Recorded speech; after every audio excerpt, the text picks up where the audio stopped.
Assalamualaikum warahmatullahi wabarakatuh. Perkenalkan, nama saya Ahmad Rizky Baribi dari kelas 12 Hazen.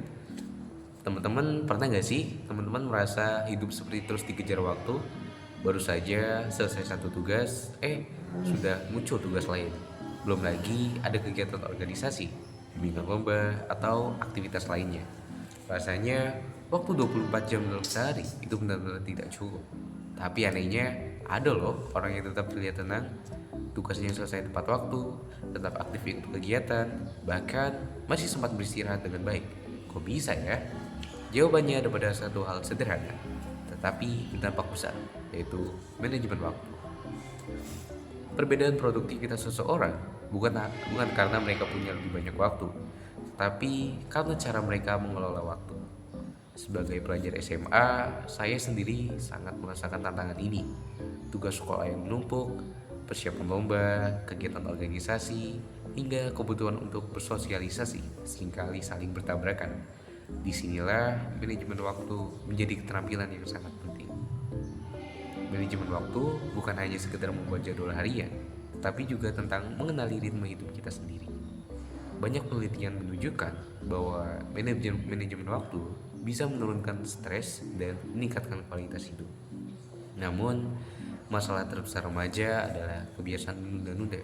Mungkin kita sering berkata, nanti aja deh, masih ada waktu. Tapi tahu-tahu sudah mepet deadline. Dan akhirnya tugas dikerjakan asal-asalan. Dampaknya hasilnya kurang maksimal, bikin panik, kurang tidur, bahkan gampang emosian. Penelitian dari American Psychological Association juga menunjukkan bahwa kemampuan mengatur waktu bisa menurunkan stres dan meningkatkan produktivitas.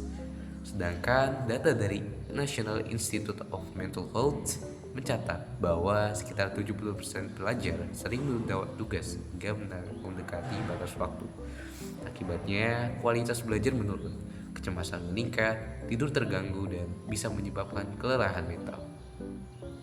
Manajemen waktu yang kurang baik biasanya muncul karena kita tidak bisa membedakan mana yang penting dan mendesak, tidak punya perencanaan, terlalu sibuk dengan media sosial, atau bahkan mengambil terlalu banyak kegiatan tanpa pertimbangan. Tapi kabar baiknya, semua itu bisa diatasi loh. Dengan mulailah menyusun rencana harian, menentukan prioritas, menggunakan teknik belajar efektif seperti Pomodoro, memberi waktu istirahat yang cukup, dan jangan lupa evaluasi mingguan. Saya sendiri pernah mengalami masa sulit di kelas 11. Saya saat itu aktif di organisasi, ikut lomba sekaligus, dan menghadapi tuntutan akademik. Akhirnya saya stres, kurang tidur, dan nilai pun menurun. Namun titik baliknya terjadi ketika saya mulai benar-benar mengatur waktu. Saya membuat kalender mingguan, menyusun prioritas, dan membatasi penggunaan gadget. Hasilnya, saya jadi lebih tenang, tugas selesai tepat waktu, dan masih punya waktu untuk hobi saya.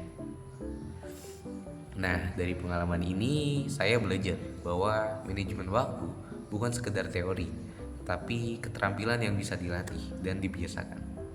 Di tengah kesibukan kita sebagai remaja, manajemen waktu adalah kunci untuk menjaga keseimbangan hidup. Bukan hanya membuat kita lebih produktif, tetapi juga lebih sehat, lebih tenang, dan lebih siap menghadapi berbagai tantangan. Jadi, mulai sekarang, mari kita berhenti katakan, aku gak punya waktu. Sebaliknya katakanlah, aku akan mengatur waktuku dengan baik. Karena pada akhirnya, bukan waktu yang mengendalikan kita, tapi kita sendirilah yang memegang kendali atas waktu kita. Terima kasih.